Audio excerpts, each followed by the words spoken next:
할렐루야. 서로 축복하십니다. 오늘도 은혜 받고 행복하세요.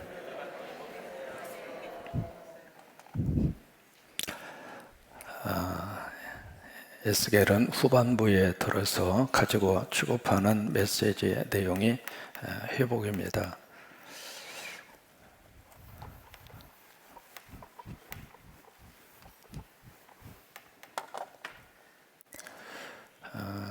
무엇을 통해서 하나님이 회복을 하시는가? 바로 성전을 통해서 하나님이 회복을 하십니다. 지금도 우리 삶을 살리시고 회복하시는 현장이 교회입니다. 그래서 우리가 교회를 제대로 만나서 그 교회 안에서 믿음의 역사가 나타나고, 여기 제대로 된 교회라고 하는 것은 하나님이 기뻐하는 말씀 위에 세워진 교회, 또 성령이 주관하시는 교회. 그래서 교회다운 교회라고 하는 것은 사람이 중심이 아니라 하나님이 중심이 되고, 그래서 모든 문제를 말씀의 기초 위에서 풀어가고, 또 세상을 바라볼 때에도 말씀으로 세상을 바라보고 해석해내고, 그게 이제 교회다운 교회입니다. 그래서 그 교회를 회복하면 그 다음에 어떤 역사가 나타나냐면 바로 예배가 회복이 됩니다. 그래서 이 두 가지 것이 회복이 되면 우리 삶 속에 하나님께서 살림의 은혜를 주십니다.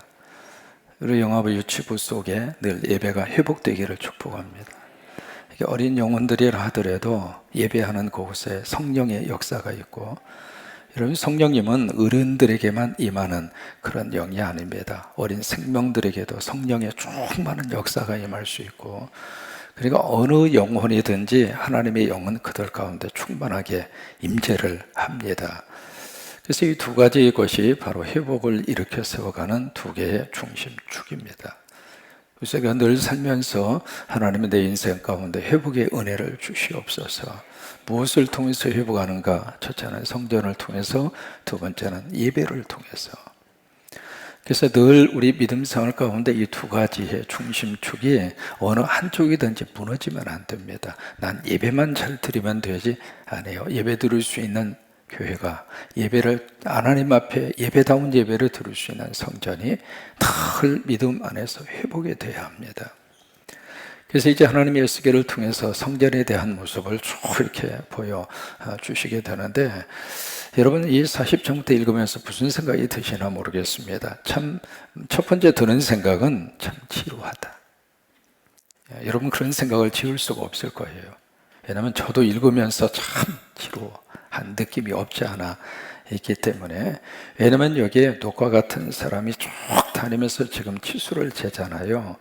한 손에는 줄자를 들고 있었고, 3줄이었죠. 줄자를 들고 있었고, 한 손에는 장대를 가지고 있었고, 그 당시에 치수를 잴 수 있는 자예요. 그 두 가지를 딱 들고 구석구석 세밀하게 다니면서 전부 다 거기에 두께를 재고, 길이를 재고, 넓이를 재고, 그래서 일일이 전부 다 지금 에스겔이 지금 보여주고 있거든요. 그리고 본대로 그것을 전하고, 그리고 생각하고, 그래서 이제 에스겔이 이 말씀을 우리에게 전해주고 있는데, 우리가 읽을 때에는 참 어떤 면에서 이렇게 지루하다, 그렇게 자세하게 꼼꼼하게 이렇게까지 기록을 해야 할 필요가 있을까, 그 생각이 들기도 해요. 그러나 이 말씀을 받는 그 당시의 유대의 백성들, 그 사람들은 포로로 끌려와 있습니다. 끌려와 있는데 어떤 상태인가? 생명과 같이 여기던 예루살렘 성전이 무너졌습니다. 여러분 가끔 우리 교회에 찾아오시는 분들이 계세요. 그분들이 오셔서 구석구석 살피는 분도 계시고, 그러면서 여기 어렸을 때 여기서, 바로 여기서, 그러면서 어린 시절의 추억이 있는 거예요. 그래서 가끔 여기에 영적 고향, 이 성광교회를 찾아오는 분들이 계시는데, 여러분 우리가 생각하는 그 고향교회, 영적인 고향으로 생각했던 그 교회가 없어졌다고 생각을 해보세요. 마음속에 어떤 느낌이 들까요? 근데 이 유대인들에게는 예루살렘 성전은 그런 차원을 훨씬 더 뛰어넘습니다. 이제 그게 완전히 파괴가 됐거든요. 이제는 어떻게 해볼 수 없을 정도로 이제는 절망과 낙심, 모든 것을 다 포기할 수밖에 없는 그런 상태 속에 있는데, 하나님이 환상으로 성전을 보여주는 거예요.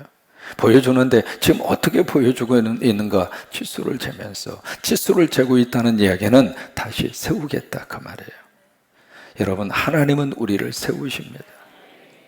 심판할 때는 먹줄 하나면 되죠. 왜? 먹줄 가지고 다니면서 X표를 하거나 그러면 끝나는 거예요. 그러나 여기에 치수를 잰다는 이야기는 다 구석구석마다 하나님이 세우시겠다 그 말이에요. 여러분, 교회를 세우시는 분은 누구인가? 놋과 같이 빛나는 사람, 그분이 바로 예수 그리스도입니다. 예수님이 세우세요. 그래서 이제 그 모습을 보면서 이것을 말씀을 통해서 그들에게 증거를 했을 때 그 유다의 백성들은 말 그대로 흥분과 감격과 감동입니다.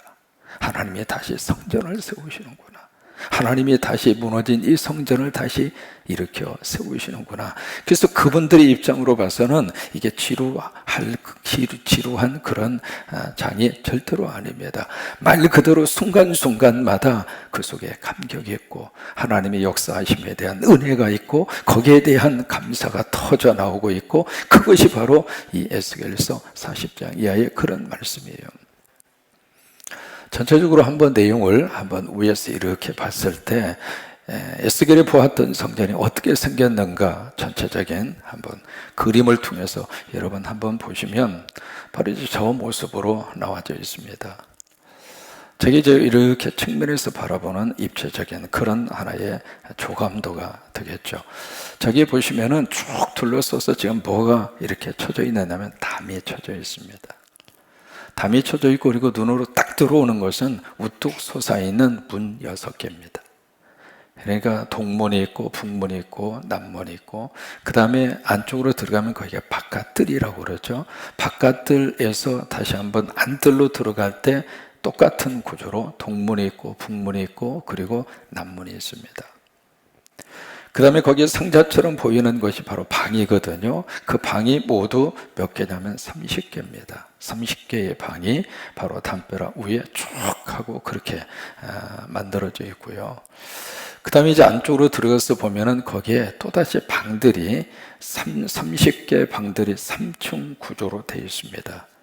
그러니까 바로 성전을 중심으로 방이 거기가 몇 개가 있느냐면 90개가 있습니다. 그런 구조로 그렇게 되어져 있죠. 지금 이제 파란 색깔에 이렇게 흘러나오는 것이 바로 그 유명한 47장, 바로 제단에서 흘러가는, 성전에서 흘러나오는 물이에요. 물을 저렇게 지금 표현을 한 겁니다. 저 구조를 통해서 우리가 뭘 첫 번째로 느낄 수 있느냐면, 저 장소로 들어가려면 무엇을 통해야 돼요? 문을 통해야 돼요. 그러니까 성전 안으로 들어가기 위해서는 반드시 문을 통과해야 됩니다. 통과해야 되는데 문이 그냥 되어져 있는 것이 아니라 저 문 구조 자체가요, 안쪽으로 들어가면 거기에 문지기 방 6개가 있습니다. 그러니까 하나님의 성전은 누구든지 들어올 수 있습니다만은 아무나 들어오는 곳은 아닙니다. 온 세상의 모든 사람을 위해서 하나님의 교회의 문은 열려져 있습니다. 어떤 사람이든지 하나님의 교회는 환영합니다. 남자든 여자든 부유한 자이든 가난한 사람이든 흑인이든 아니면 멕시칸이든 그 어떤 인종이라 하더라도 하나님의 교회는 올 수 있도록 하나님이 문을 열어놓으셨습니다. 여러분 인정하시면 하면.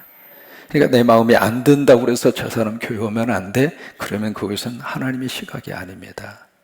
저 사람은 동네에서 유명한 그런 이름 있는 사람이니까 오면 안 돼? 그것도 하나님이 기뻐하는 생각이 아닙니다. 하나님의 교회는 어떤 사람이든지 올 수 있어야 되고 와야 합니다. 그래서 누구든지 하나님께서 문을 열어놓으셨습니다. 그런데 아무나 올 수 있는 곳이 아닙니다. 반드시 저 문을 통과를 해야 돼요. 저 문이 바로 어느 쪽으로 나 있죠? 동쪽입니다. 우리가 생각했을 때 북문으로 들어올 수도 있고 남문으로 들어올 수도 있잖아요. 아니에요. 반드시 동문으로 들어가야 돼요. 그러니까 동문으로 들어가서 계단 7개를 밟고 올라가서 동문으로 들어가죠. 그 다음에 바깥뜰에서 그 다음에 안뜰로 들어가는데 거기에도 반드시 계단 8개를 밟고 동문으로 들어가야 돼요.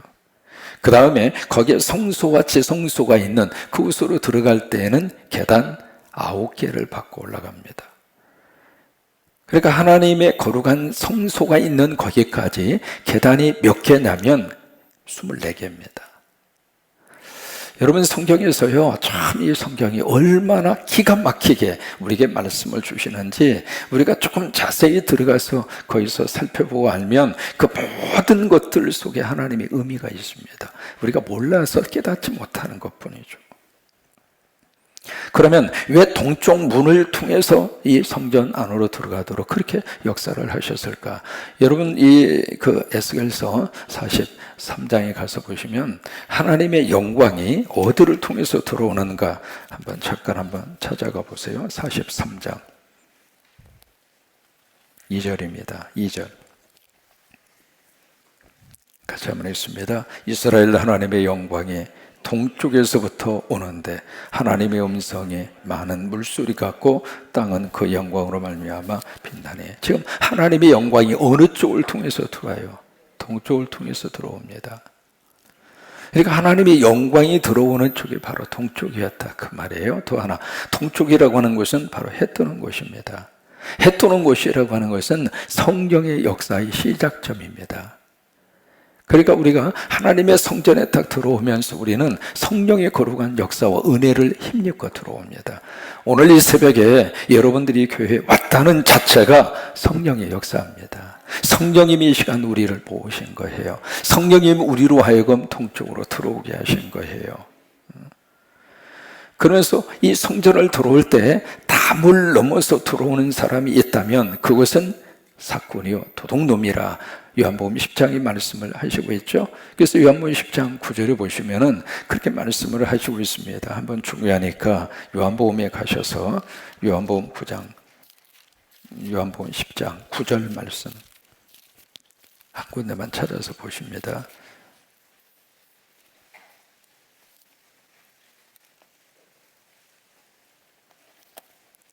요한복음 10장 9절 말씀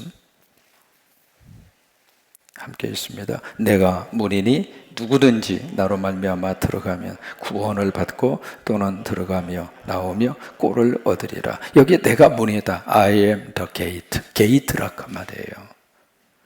그래서 바로 동문이라고 하는 게 바로 그것을 의미하거든요. 여러분, 누구든지 들어갈 수 있지만 아무나 들어올 수 없는 곳. 왜냐하면 반드시 누구를 통해서 들어가야 하는가? 예수 그리스도를 통해서. 그러니까 예수 그리스도를 대한 믿음의 고백이 있어야 이곳에 올 수 있고, 그 믿음의 고백으로 들어와야 구원을 받을 수 있고, 그 믿음의 고백 속에 와야 하나님이 꼴을 먹여 주십니다. 담을 넘어서 오면은 강도이고 철도라 그렇게 말씀을 하잖아요. 여러분, 그곳은 성경 공부도 그러고 설교도 마찬가지입니다. 그 어느 것이라 할지라도 바로 예수 그리스도를 통해서 그 이야기는 예수 그리스도가 나타나야 된다 그 말이에요. 예수 그리스도가 중심이 돼야 된다 그 말이에요. 우리는 예수님에 대한 이야기를 듣기 위해서 하나님의 교회에 오는 거예요. 우리가 세상적인 이야기를 들으려면 다른 강연 장소에 가야 되겠죠. 하나님의 교회는 누구 이야기를 듣기 위해서 오는가? 예수님의 이야기, 예수님에 대한 이야기.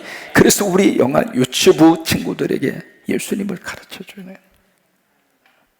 그 예수님을 가르쳐 주기 위해서 동요도 필요하고 액션도 필요하고 드라마도 필요하고 효과적으로 가르치기 위해서 그런 것들은 하나의 도구일 뿐입니다. 교회가 철저하게 교회 오는 영혼들에게 차려야 할 메뉴는 예수 그리스도입니다. 다른 것이 아닙니다. 그게 동쪽이에요. 그래서 I am the gate, 내가 문이다. 누구든지 나로 말미암아 들어오는 사람은 구원을 얻으리라. 그러니까 예수님을 통해서 예수 그리스도가 바로 믿음의 거룩한 역사와 능력 안에서 주님이 자꾸 그들에게 증거되고, 우리는 성경의 인물들에 대한 이야기를 연구하기 위해서 우리가 하나님의 말씀을 듣고 그리고 성경 공부하는 게 아닙니다. 그들은 바로 예수 그리스도를 드러내기 위한 그림자입니다. 그러니까 그들을 통해서 누가 드러나야 하는가? 예수 그리스도가 드러나야 되는 거예요.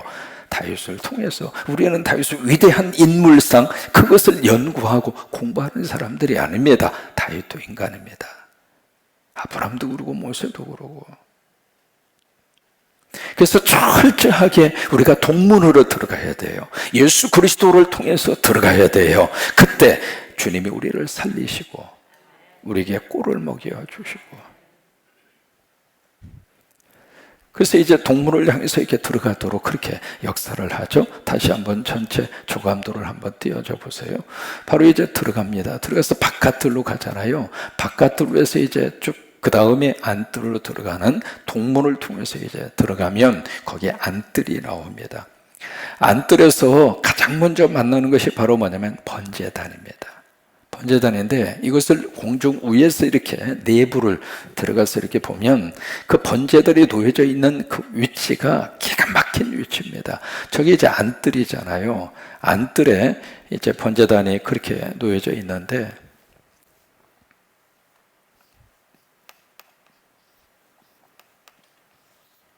이게 이제 안뜰이거든요. 이 문을 통해서 이제 들어가게 됩니다.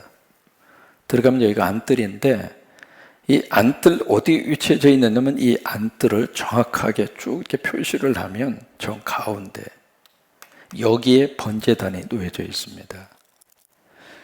그리고 솔로몬 성전 때에는 이 지성소 안에 바로 법궤가 있었잖아요. 법궤도 이쪽을 표시하면 정확하게 가운데 법궤가 위치해져 있습니다. 그러니까 여기 번제단이 그 안뜰의 한 복판 속에 그렇게 위치해져 있어요. 근데 이 번제단을 조각목으로 만들었죠. 아카시아 나무 조각목으로 만드는데 이게 어떤 식으로 되어 있느냐면 그 치수가 5규빗, 5규빗, 3규빗입니다.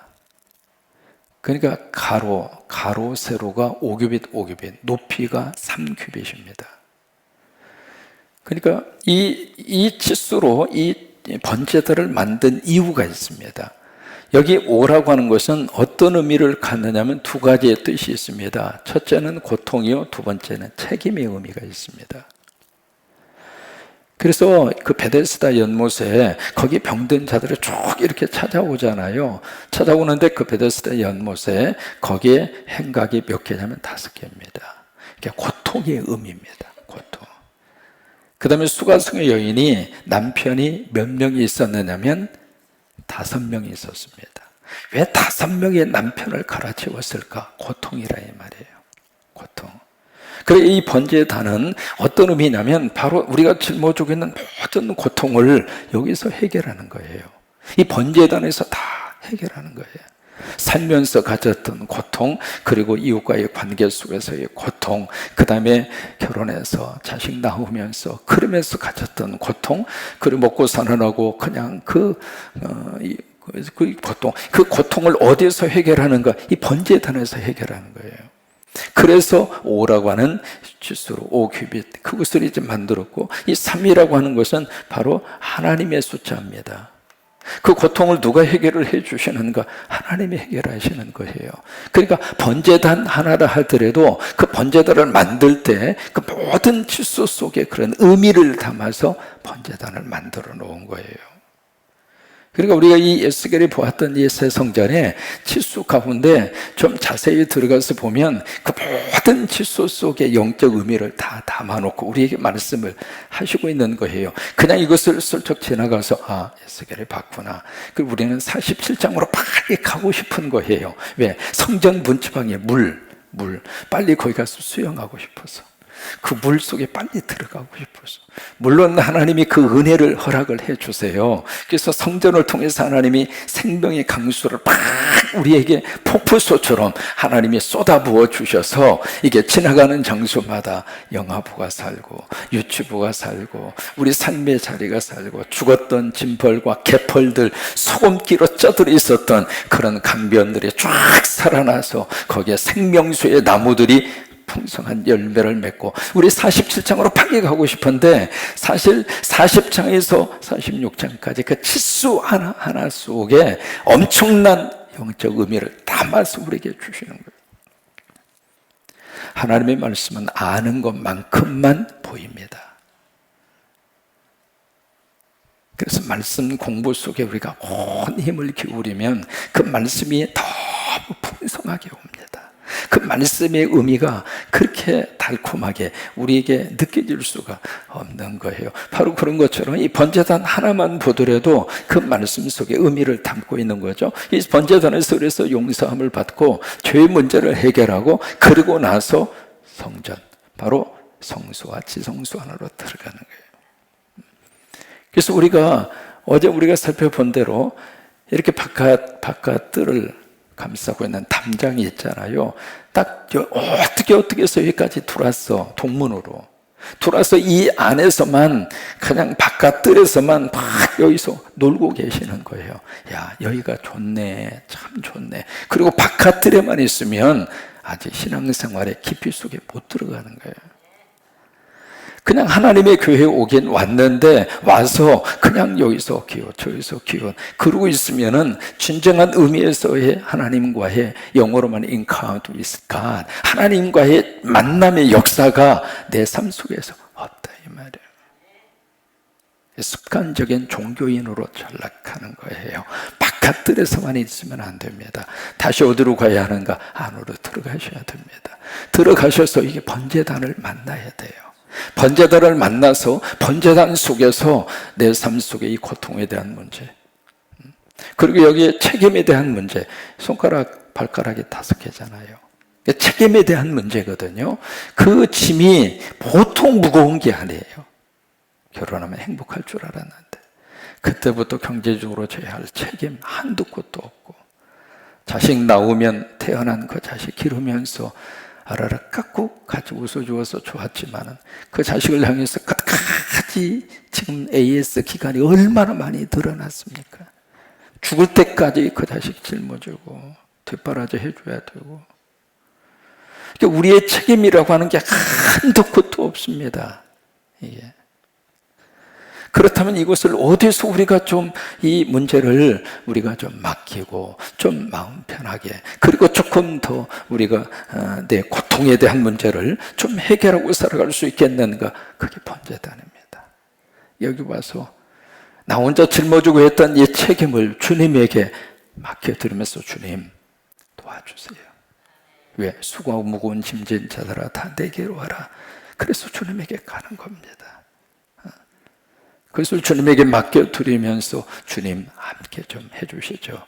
주님 함께 역사해 주시옵소서. 그래서 주님과 더불어서 우리가 이 책임 문제를 나 혼자 다 짊어지고 우리가 살다가 보면 그게 이제 암이 되고, 그것이 내 인생의 우울증으로 전락할 수도 있고, 그래서 번제단에서 딱 부딪힌 다음에 그러고 나서 우리가 또 다른 문을 통과를 하는 거예요. 이 문을 통과해서 우리가 성소로 들어가고 지성소로 들어가고 그런 역사입니다. 그래서 우리가 바깥들에서 끝나지 말고 안뜰로 들어가고, 안뜰에서 우리가 번제단을 우리가 만나고, 번제단을 통해서 우리가 성소로 들어가고, 성소에 들어가서 결국 우리가 만나야 될 궁극적인 분은 하나님의 영광입니다.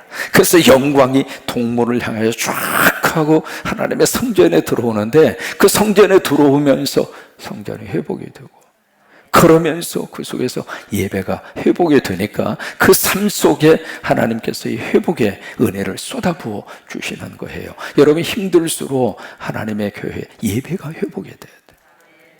예배만 살리면 우리들은 살 수 있습니다.